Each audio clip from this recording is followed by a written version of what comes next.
Welcome back to another episode of Flecking, Hallsome Breakdowns. Neither of us are ready to do this one. Just right out of the gate, nothing much happened in this episode. But as usual, I will give my terrible, no good, very bad breakdown of the episode and the events. And then we'll get into our theories and our things that we want to talk about that episode. So, it felt like a short episode. Half of it was them in a fucking car or with the Tracksuit Mafia.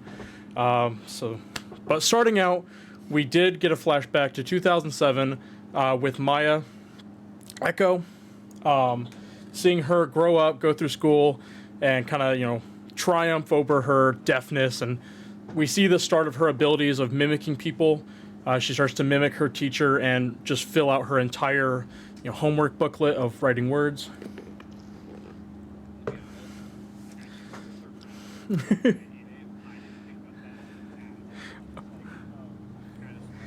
Oh shit, hold on, Jared, hold on. Your audio's not coming through. They cannot hear you. Listen to me! There you go, now they can hear you. Anyways, what I was saying was, I knew that was like her ability, but I didn't pick up on that shit at all. I was just watching it. I was like, good for her. Good for her. Well, yeah, that's what I thought too. I was just like, oh, okay, she's just really smart. But yeah, and it's better. So we see her grow up and go through this. She talks to her father. Her father knows sign language. But we see her kind of grow up and go through her own training montage, similar to what we saw for Kate in the title sequence of the first episode. But we do see her in like a boxing ring, like kind of like a practice sparring with somebody. And so that's where more of that she's a mimic with her powers comes through. Because we see her kind of match his fighting style and overtake him.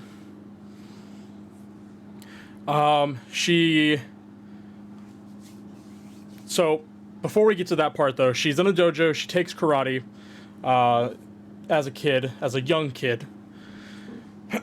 And we see her talking to her father wearing a red tracksuit, so obviously he's in some way a part of the Tracksuit Mafia.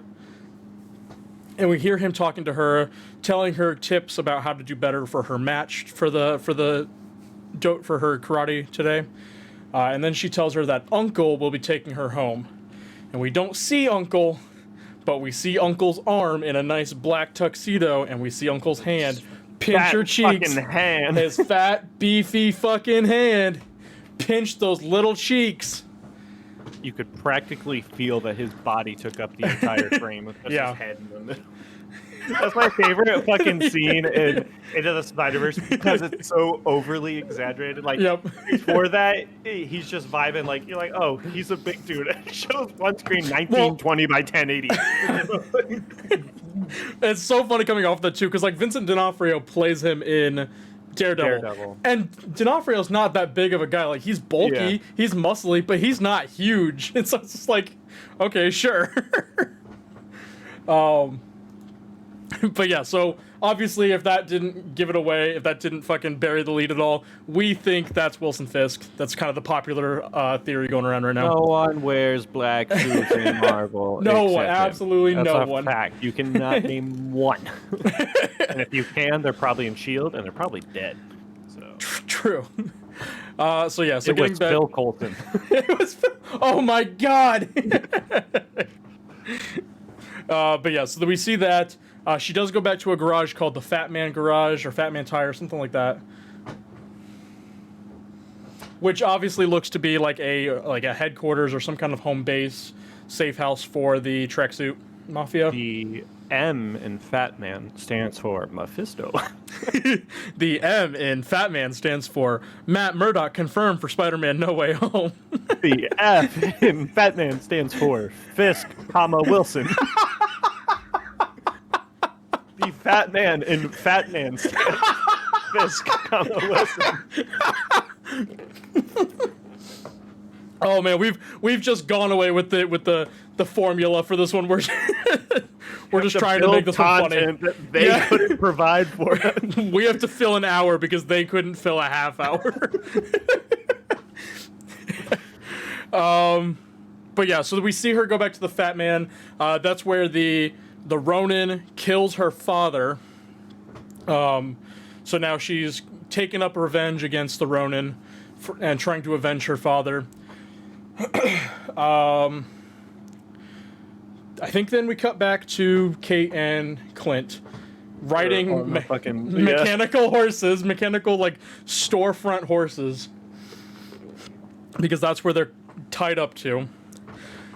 And they're talking. They're just talking. Kate's just being Kate, trying to get Clint to trust more and open up about his feelings and that stuff. One of the tracksuit asks Kate for advice because his girlfriend is upset with him because he bought Imagine Dragons tickets for him and said it was a gift for her. I thought that exchange was pretty fucking funny. It was pretty good. Because like throughout all of the interactions with Tracksuit Mafia, they really humanize them. Because in the comics, they're just trying to like defend a street block. And, right. Well, they were not defending it, but they were just trying to take over an apartment complex in a street block. They're just normal block. fucking dudes. Like, like they're just grunts. Like they're not even like really crime bosses. They're just grunts. It's like all the fucking Joker grunts, Penguin grunts. They're just random ass dudes. Yeah, so I thought that was pretty nice. It does actually. This episode does humanize us a lot to Echo as well. Like tries to really soften you up to Echo. Mm-hmm.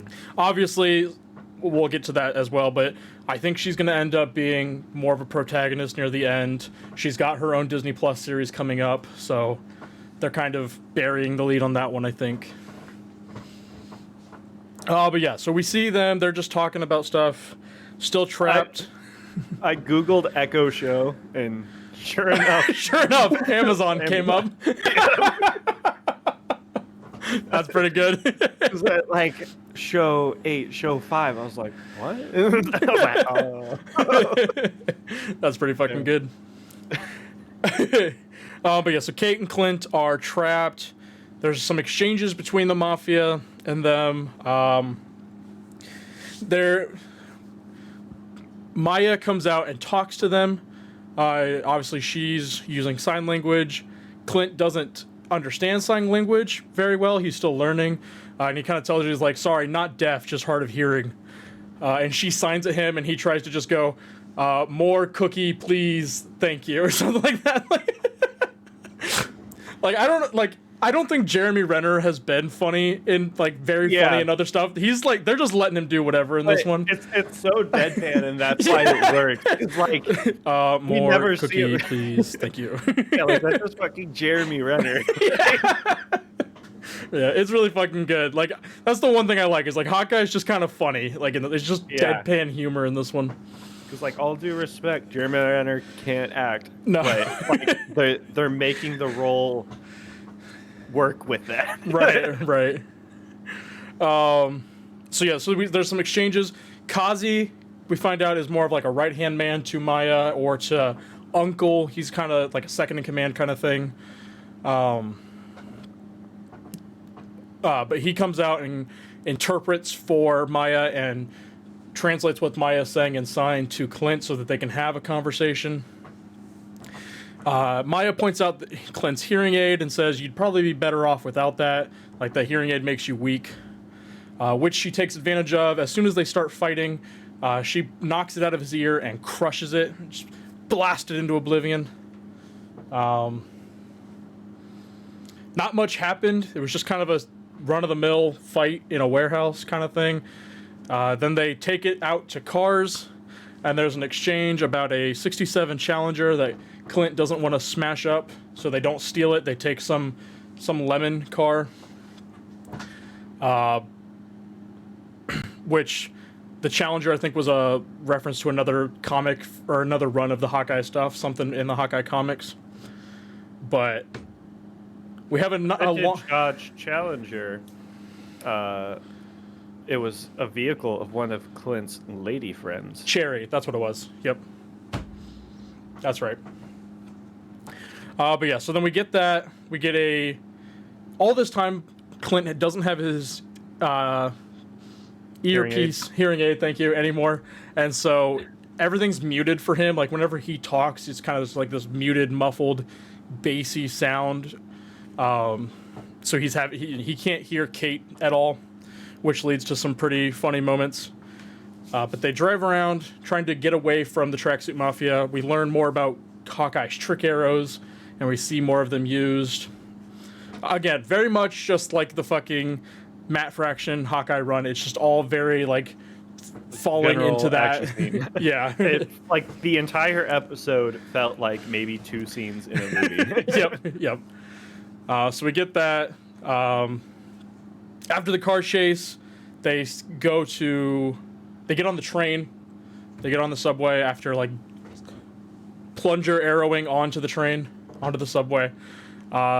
More dialogue about Hawkeye not being able to hear Kate and just repeating what she's saying because it was his own idea. They get the hearing aid fixed. He can now hear her, but is ignoring her. Kate talks about branding some more, and Clint kind of goes into why he doesn't do it and why he doesn't want to be some big spectacle. Again, 40 years was to be a ghost. We're really just going to keep, like, fucking beating the dead horse of Clint's not a spectacle in this one.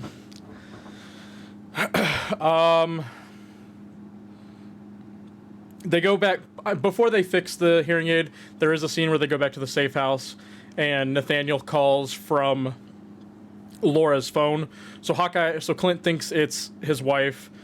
Starts saying like, "Hey, now's not a good time. Like, can you text? I can't really hear." Realizes it's Nate, and Nate's asking him if he's going to be home for Christmas and how he missed the movie night, or how he missed whatever. So it's a nice little heartfelt scene with Kate writing down what Nate is saying so that Clint can read it because he can't hear him. But they get the earpiece fixed. They talk in the diner. And I don't think anything else happened. I might be wrong about that one. I can't really remember the end of the episode. Yeah, I can't remember it either. But yeah, so that's it. So let's get into the stuff that we want to talk about, which is like 2 things, probably. I'm going to pull up the episode. Okay. Sure. I literally can't remember how it ends. I can't either. Like, it's just, I don't know. But yeah, so it was really interesting when Echo was like, yeah, your hearing aid's a weakness. Because, like, from what we've seen, she's never, like, she was, to be assumed, born deaf. So, like, the fact that she considers aids an impairment when she's never experienced them, I think is kind of just interesting. Yeah. But I do hope they explore that more somewhere. Like, I hope Hawkeye fucks his hearing aid again, and then he has to have some, like, come to moment where he's like, oh, this is an advantage right now.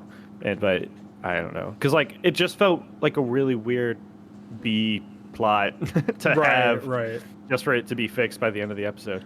Well, especially too, because like it's not like I doubt that's gonna happen again. That she like knocks it out of his ear and crushes it and smashes it again, and no other character is probably gonna do that because they don't probably know that. So yeah, it is just a weird thing to set up. And they just went to a random fucking lady who was never explained. Yeah. Are you the doctor? Is she the doctor? Yeah. That doctor looks a little strange. So they walk some more in the fucking park. They get in the cab. Oh, they go back to they go back to they go back to her penthouse. Oh, that's right. If you want to take it from there. So they go back to the penthouse, looking up. They get into her mom's security computer, to try and look up Jag and other members of the Tracksuit Mafia. Yeah, Kazi. That's who they were looking up specifically. Yeah. They find out he worked for some place called like Sloan Industries. Then Kate tries to do some more digging. Her account gets locked out. Like, she gets blocked from her own account. So somebody knows she's snooping in there now. Clint is investigating the penthouse. And then the Ronin sword is drawn on him by none other than Jack Armand's nephew. Oh, yeah, you're right. Yeah, and then it ends. Yep. I was like, so then it just cuts right with him talking. I was like, I remember being disappointed. Yeah. I remember being disappointed, but not that disappointed. Yeah. That checks out. Yep. So yeah, she was using her mom's security account because she said it's all routed through the home network, so she wanted to go there to use it. That's why they went there. That was the motivation.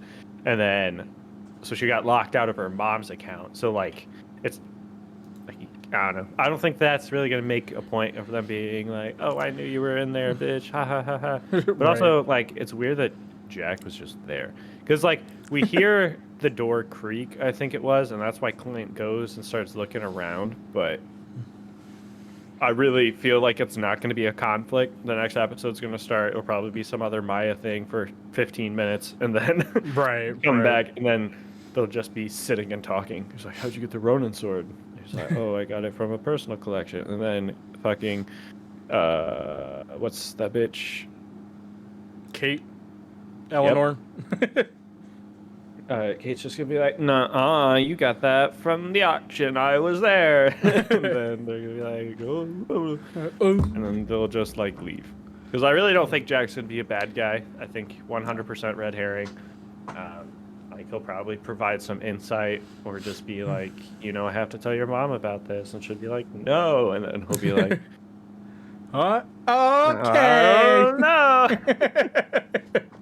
Why'd you have the fucking candies? You'd be like, he was literally my uncle. He gave me some. Yeah, So, yeah. We did not see. Don't trust Eleanor at all. I was gonna say we didn't see Eleanor at all this episode. Granted, 90% of the episode was the tracksuit mafia, but yeah, and like that's another thing. Like, yeah, it was nice, but I feel like besides just like Echo Origin, it didn't provide anything. Like, right.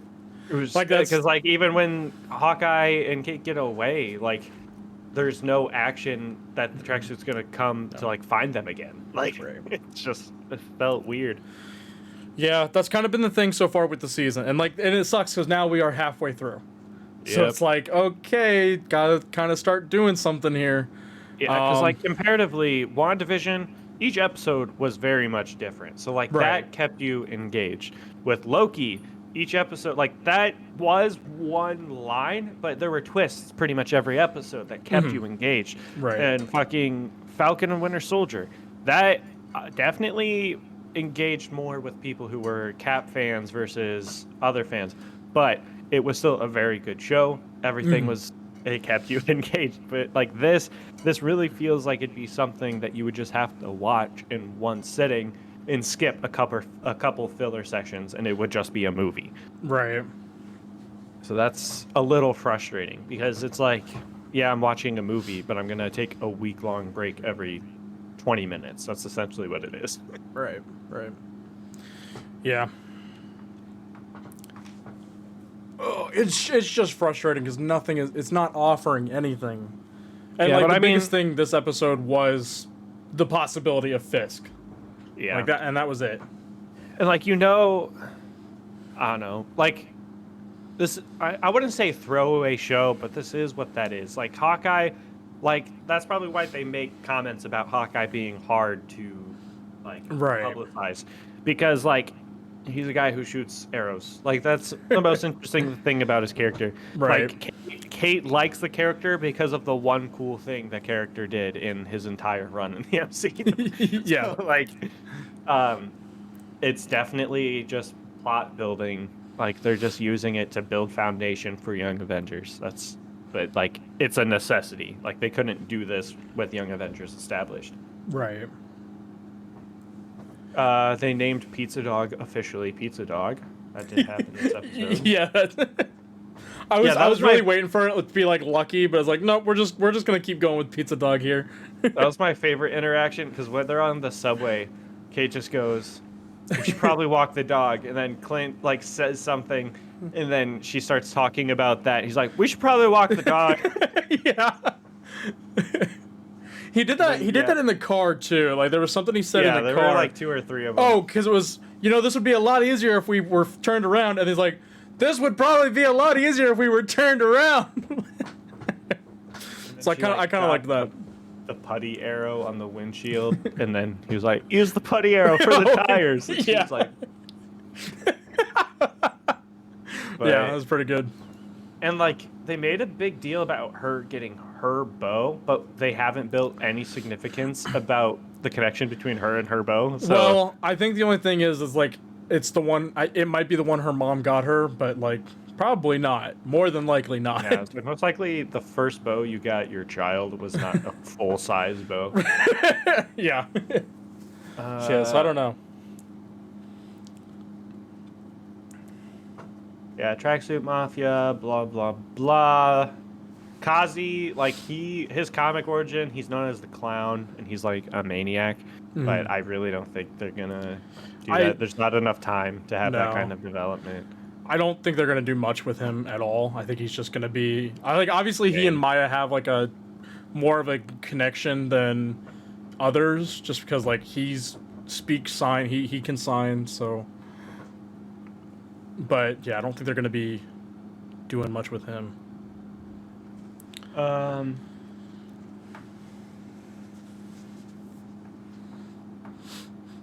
Yeah, I don't know, man. So Wilson Fisk.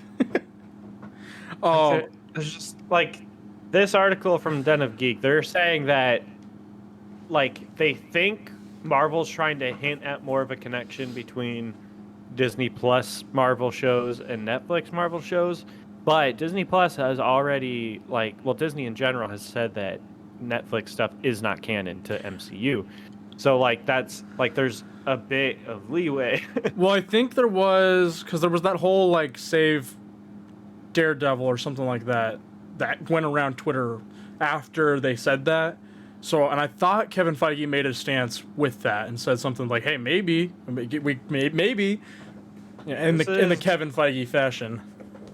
Says several times in the episode, Echo's quote-unquote uncle is brought up, and we briefly see a big man in a suit touching her face when she's a child.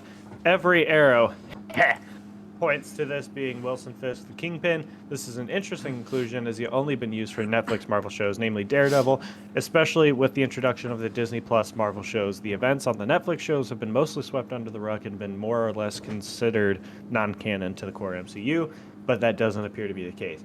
I don't think Den of Geek is 100% reliable all the time. No. Just as a general statement. But, like, what they're saying, like, that doesn't confirm anything. Like, them hinting, like, them not even using the name of a character and having a fat guy in a suit does not mean they're hinting at a connection between Daredevil and Arrow. Like, right. It's well within Marvel's rights to use the character. Like, Yep. And I know you said you didn't watch Heavy Spoilers episode today. There was something he talked about that I thought was pretty interesting. The building that Fisk hangs out in the Netflix series is the same building that the charity gala was at. Really? Yep. So like when he goes out and does his like big interview for, I think it's like the last season, like when shit starts hitting the fan for him, it's the same building. That's his penthouse in that series. Damn. I watched like the first 4 or 5 episodes of season 1 of Daredevil, but across the board with Marvel Netflix shows, I just haven't really been able to get into them. I only watched Daredevil. I watched season 1 and 2 of Jessica Jones, I guess, but didn't like the other ones all that much. I watched a bit of Iron Fist, but like I just couldn't get into it. Ooh, that one was rough. That's a rough one to watch. Like, I like the guy who plays him, and like I like the character, but with a boring ass character whose only thing is punching, like you need to make him more interesting. Right. I need to watch Luke Cage. I love Mike Coulter. Like he's pretty good. I need to watch that one. What is Jessica Jones's thing? Like I never bothered to look up. So it's weird. Like she can like. I'll Google it. I'm having trouble even remembering the show. It's some sort of like telepathy or like connection to people, some kind of thing. After coming into contact with experimental chemicals and spending some time in a coma, Jessica emerged with superhuman abilities. She possesses superhuman strength as well as flight, and can block mind control. Just as superhuman strength and durability. Okay. Yeah, maybe that. Yeah, I guess that might be sense. different in the show, though. Yeah. Does she fly in the show? She doesn't fly in the show. At least not in the first season. Say if she flies, I feel like it'd be like saying Hulk flies or. She also doesn't like Superman flies. block telepathy or block mind control very well, because that's the whole point of season 1 is that David Tennant's character is mind controlling her. So yeah, I don't know. Yeah, like just across the board, especially if her power is super strength. Like, isn't that Luke Cage's thing? Yeah, well, he's bulletproof. He's got the bulletproof skin. Yeah. But like, and he's strong. Like Andy's strong. Like, but... of course Netflix got those fucking characters. They're all boring as shit. Yeah. This dude doesn't really get hurt sometimes. And this girl's kind of strong. Have you seen this guy's fist though? Don't even get me started on the blind one. Like, don't even get me started on the blind one. That's pretty good. Like, it's just like those characters they have like one shtick. Yeah. Actually, Matt Murdock has 2 shticks. He's a lawyer. Well, and Jessica Jones is a private investigator. Ooh, boring ass jobs. And Luke Cage runs a bar. And Danny Rand is a trust fund child. Luke Cage is on the same level as Kevin Malone.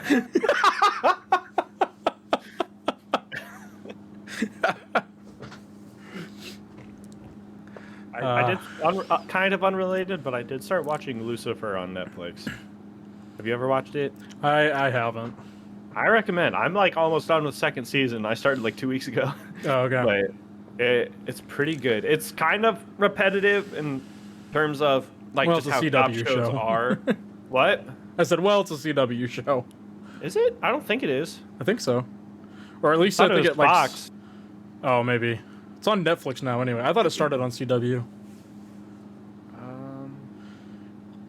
Because like there was some crossover with. Oh, okay. Because there was crossover in like CW stuff with the Flash and stuff in Infinite Earth. Oh, it was. Yeah.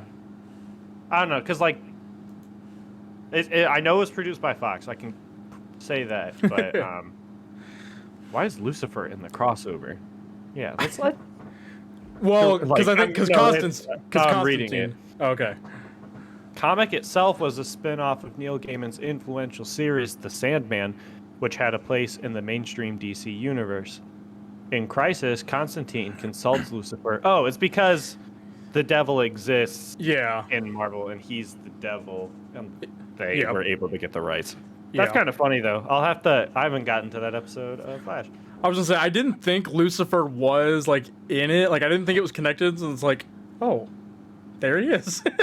Something like, I wish Netflix, like, for Arrow, Supergirl, and Flash, I wish when they did crossover episodes, they could just plug in the other one with it. But, because, like, I got through one crossover episode when I was watching Flash, and like it did okay, but it was like when they were all evil. Like, oh yeah. So it's like I have no connection to this whatsoever because like Flash was like the end of it or something. Right. So, but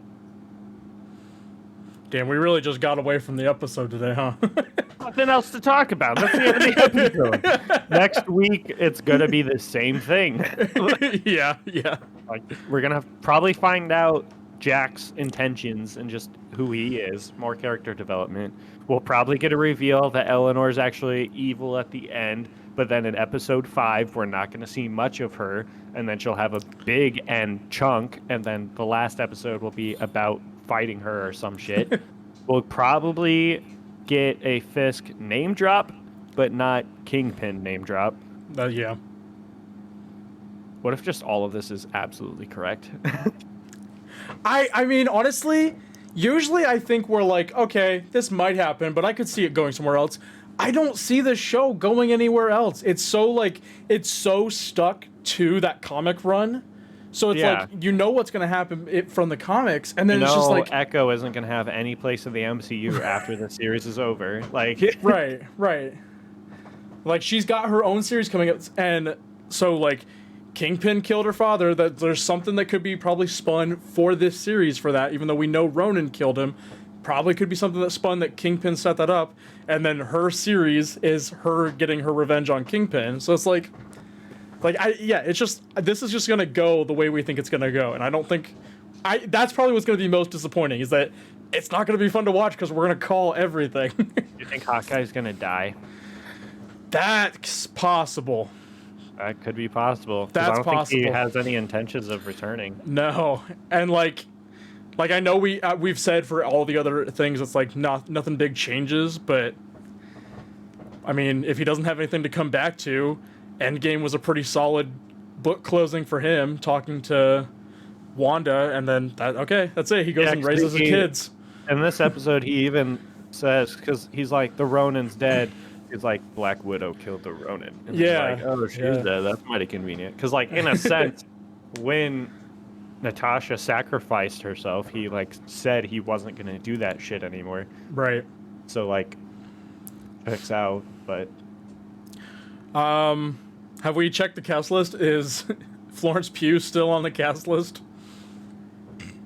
Fuck, that's 100% gonna be like an extra credit scene or something. Yeah, but she is supposed to be going after him. Kind of forgot about that. Yeah. I would say that's so. Maybe he won't die just because she has to go after him, or maybe he'll die and she gives up. He'll die because she shows up.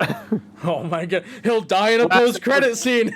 Last fucking 5 minutes, she just runs by, slits her throat, runs away. IMDb. Top cast. She's literally. It says she's. I fucking hate IMDb. It says she's in 3 episodes. So I mean, she's showing up. So in the she's next just showing one. up in the next one. Because like that shit happened with Falcon and the Winter Soldier, and then it was incorrect. Right. Yeah, because the This girl from the bar didn't Eric show up in any more episodes. Shows up for 4, so he would need to show up in the next 3. Shows up for 4. Yeah.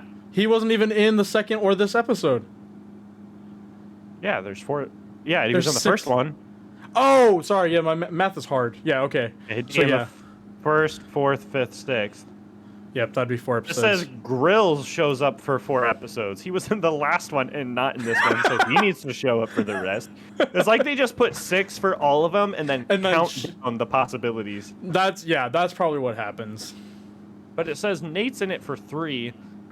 He's already been in 2.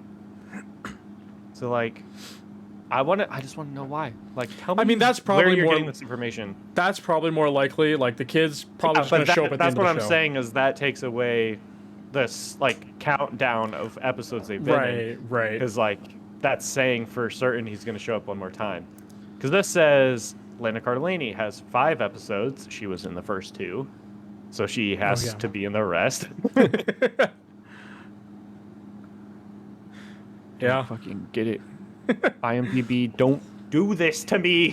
Yeah, it says Eleanor shows up in 6. She was not in this one. She wasn't in this one, yeah.